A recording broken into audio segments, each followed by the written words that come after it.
Hello guys! Welcome back to our channel. Ayan, kung nakikita niyo po, yan po yung in-order ko from Shopee. Ang laki niya, no? Kala ko refrigerator.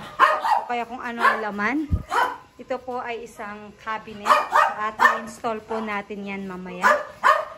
Papakita ko po sa inyo paano siya install. Ang bigat-bigat po niya. Mabilis ang delivery sa Shopee. Very good. Okay, in a while, aayusin natin kung saan natin siya ilalagay na lugar. Malapit po siya sa ating pantry. So, see you again later. So, ito po yung area kung saan natin ilalagay yung ating cabinet. Ilalabas na natin itong small cabinet na to para malagyan natin ng mga abubot. At matanggal na natin din yung mga nakalagay dyan. Tignan mo yung bigas ko, nandun lang. At ito yung aking laundry basket. So, aayusin natin tong area na to para mas maayos siya. At yung aking lumang platuhan, matatanggal na rin po natin dyan. So, ang una ko munang gagawin is tanggalin yan. At saka ko naman i-assemble, ipapasok muna yung binili natin sa Shopee kanina na napakabigat. At i-assemble na dito para maayos natin ang ating pantry area.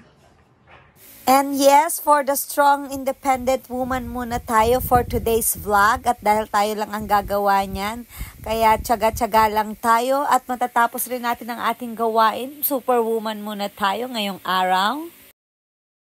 At since mabigat yung cabinet na yan, kailangan muna nating tanggalin ang kanyang mga drawers isa-isa. Saka po natin bubuhatin ang yung cabinet na yan. Pero to prevent damage sa ating floor, dahil wala naman tayong kasama sa pagbubuhat, lalagyan ho natin yan ng doormat para po ma-slide na lang po natin siya pag hinila natin at hindi natin ma-damage ang ating floor.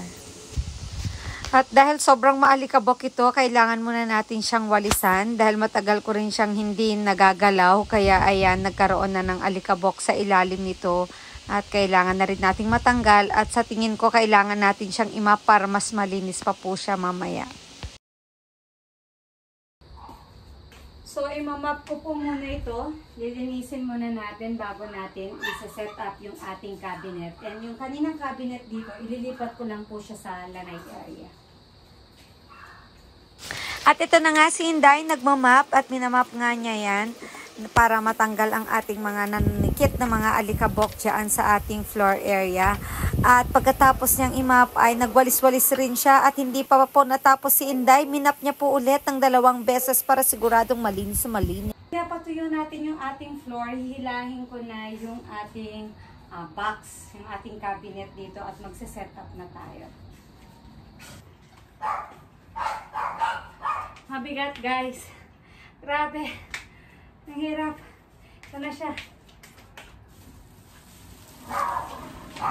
Easy. Tignan nyo naman.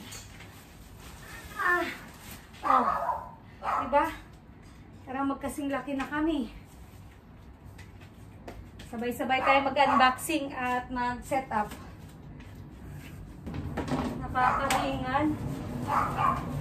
Kitang-kita naman ang excitement ko dyan guys. Talaga namang gustong-gusto ko na siyang i-assemble ang ating cabinet.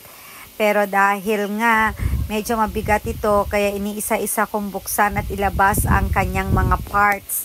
At buti na lang meron itong manual. Pero syempre, hindi naman tayo nagbabasa ng manual. Dahil tinitignan lang natin ang picture nito. Paano ko rin naman babasahin ay naka-Chinese.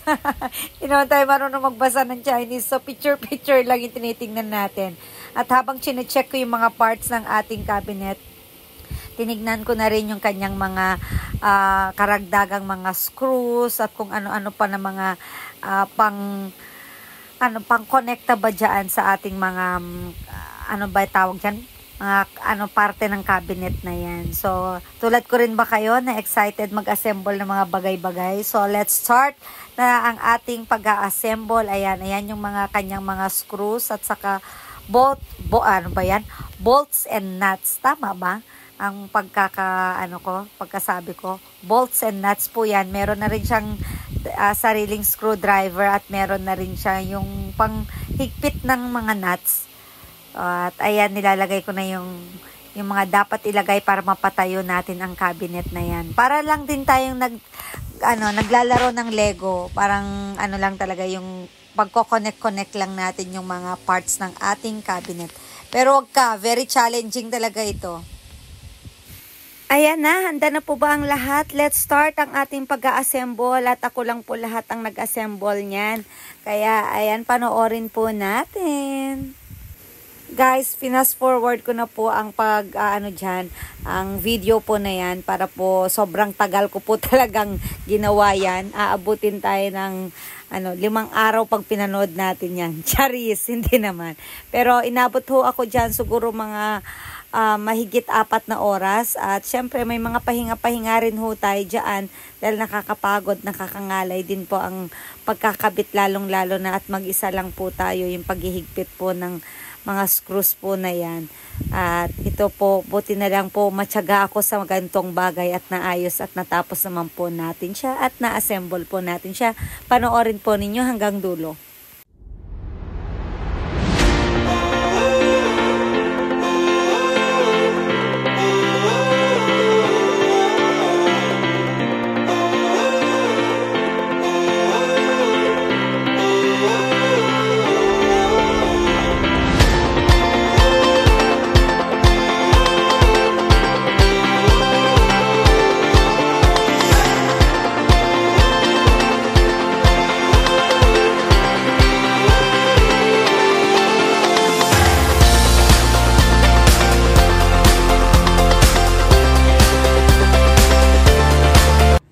That's it, Pansit, guys. This is our cabinet, the 6-layer cabinet. Strong independent woman, napatayo natin ito, o, diba? Kayang-kaya natin yan. Tsaga-tsaga lang talaga. Medyo matagal, pero okay na okay lang. Keep watching our videos po. Please like and subscribe. Thank you. Bye-bye.